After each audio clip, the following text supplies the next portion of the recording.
श्री स्वामी समर्थ. 3 वर्षातून एकदा एका वर्षामध्ये 12 ऐवजी 13 महिने येतात. त्यावेळेला एक अतिरिक्त महिना येतो, ज्याला आपण अधिक महिना म्हणजेच धोंड्याचा महिना म्हणत असतो. यंदा अधिक महिना हा 17 मे पासून सुरू झालेला आहे आणि हा अधिक ज्येष्ठ महिना 15 जूनपर्यंत असणार आहे. अधिक महिन्यामध्ये पूजापाठ, व्रतवैकल्ये, पारायणे, अनुष्ठाने याला खूप महत्त्व आहे. तसेच अधिक महिन्यामध्ये वेगवेगळे दानसुद्धा केले जाते. दानधर्माला या अधिक महिन्यामध्ये म्हणजेच धोंड्याच्या महिन्यामध्ये अत्यंत खास मानले जाते. आपण यथाशक्ती आपल्याला जे शक्य आहे तर ते दान करू शकतो. त्याचप्रमाणे अधिक महिन्यामध्ये वाण देण्याला सुद्धा तेवढेच महत्त्व आहे. स्नान, दान, वाण तर या गोष्टींना या अधिक मासामध्ये अधिक महत्त्व आहे आणि हे सर्व केल्यामुळे आपल्याला अधिकाचे फळ प्राप्त होत असते, पुण्याची प्राप्ती होत असते. अधिक महिन्यामध्ये लेक जावयाचा मानपान केला जातो. सौभाग्यवती महिला आपली जोडवी बदलतात. त्याचप्रमाणे विवाहित मुलगी आपल्या आईची ओटी भरत असते. तसेच या अधिक महिन्यामध्ये दीपदानसुद्धा केले जाते. दीपदान हे सर्वश्रेष्ठ दान सांगितलेले आहे. त्याचप्रमाणे अन्नदान असेल, वस्त्रदान असेल, जलदान असेल, धान्याचं, डाळीचं दान आपण करू शकतो. त्याचप्रमाणे मध, तूप, साखर, गूळ तर अशा वेगवेगळ्या वस्तूंचे दान अधिक महिन्यामध्ये केले जाते. तसेच या अधिक महिन्यामध्ये 33 या संख्येला विशेष महत्त्व आहे. आपल्या हिंदू धर्मामध्ये 33 कोटी देवदेवता आहेत असे आपण मानत असतो आणि म्हणूनच या अधिक महिन्यामध्ये 33 म्हणजे 30 आणि 3 या संख्येला खूप महत्त्व आहे. आणि जेव्हा आपण वाण देतो त्यावेळेला 33 या संख्येमध्ये ते दिले जाते. वाण जे आहे तर ते आपण गाईला सुद्धा देऊ शकतो. गाईला वाण देणे हे अत्यंत पुण्याचे मानले जाते. या अधिक महिन्यामध्ये गाईला नक्की काय वाण द्यावे, कशा प्रकारे हे वाण द्यायचं आहे, कारण गाईची केलेली सेवा ही कधीही वाया जात नाही आणि अधिक महिन्यामध्ये जर आपण गाईला हे वाण दिले तर आपल्याला विष्णूंचा आशीर्वाद प्राप्त होतो आणि विष्णूंच्या कृपेने आपल्या कितीही कठीण इच्छा असतील तर त्या पूर्ण होतात. आपल्या हिंदू धर्मामध्ये गोमातेला म्हणजेच गाईला खूप महत्त्व आहे. गाईची सेवा केल्यामुळे घरामध्ये सुखसमृद्धी आणि धनामध्ये वाढ होते. जो व्यक्ती गाईची नित्यनेमाने पूजा करतो, सेवा करतो, त्या व्यक्तीचे दुर्भाग्य हे सौभाग्यामध्ये बदलते. त्याचप्रमाणे आपल्या जीवनामध्ये आर्थिक अडचणी असतील, पैशासंबंधीच्या समस्या असतील तर या अधिक महिन्यामध्ये गाईला आपल्याला वाण द्यायचं आहे. कारण अधिक मासामध्ये गाईला वाण देणे हे अत्यंत पुण्यकारक मानलेले आहे.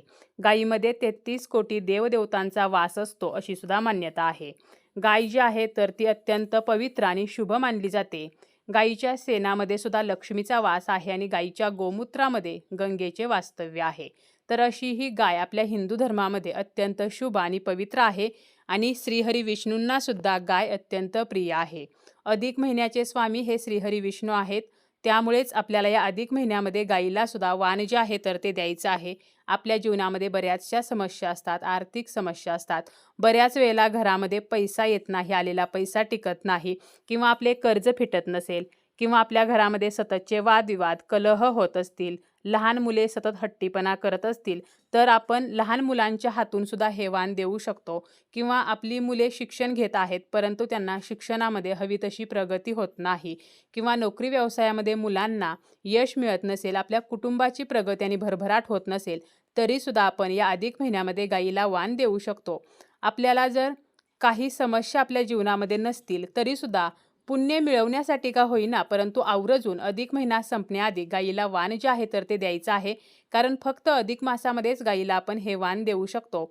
आपण जर या अधिक महिन्यामध्ये गाईला वाण दिलं नाही तर पुन्हा मात्र आपल्याला 3 वर्ष गाईला वाण देण्यासाठी थांबावे लागणार आहे.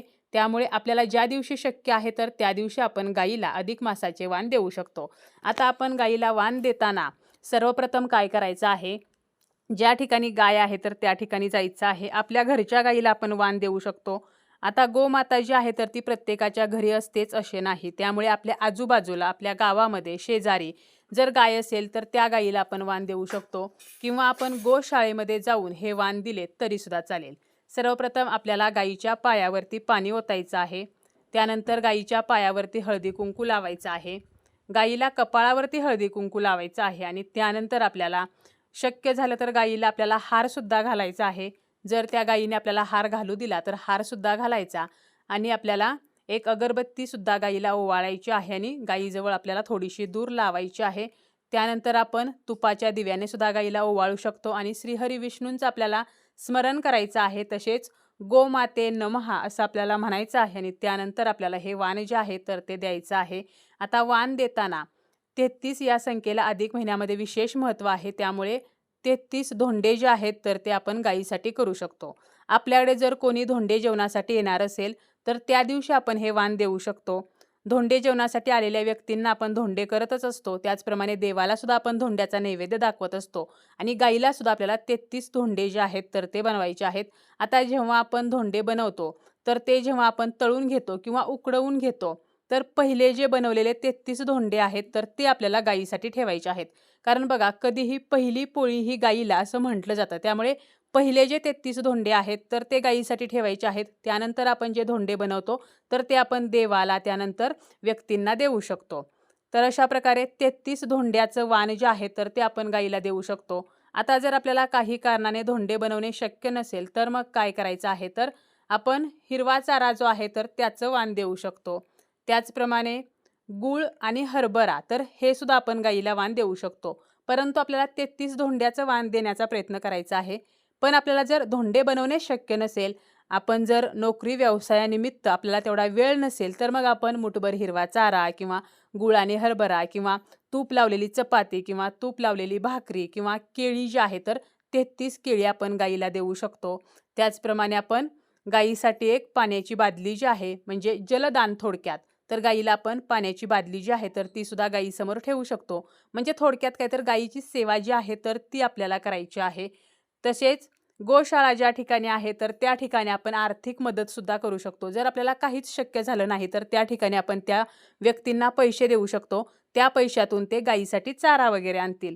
तर अशा प्रकारे अधिक महिन्यामध्ये गायीला वाण देण्याला विशेष महत्त्व आहे आणि 33 धोंड्याचं जर आपण गायीला अधिक मासामध्ये वाण दिलं तर आपल्याला 33 कोटी देवतांचा आशीर्वाद प्राप्त होतो अशी सुद्धा मान्यता आहे. असे म्हणतात की ज्या व्यक्तीला गोमातेचा आशीर्वाद प्राप्त होतो तर त्या व्यक्तीच्या जीवनामध्ये कोणत्याही अडचणी समस्या राहत नाहीत.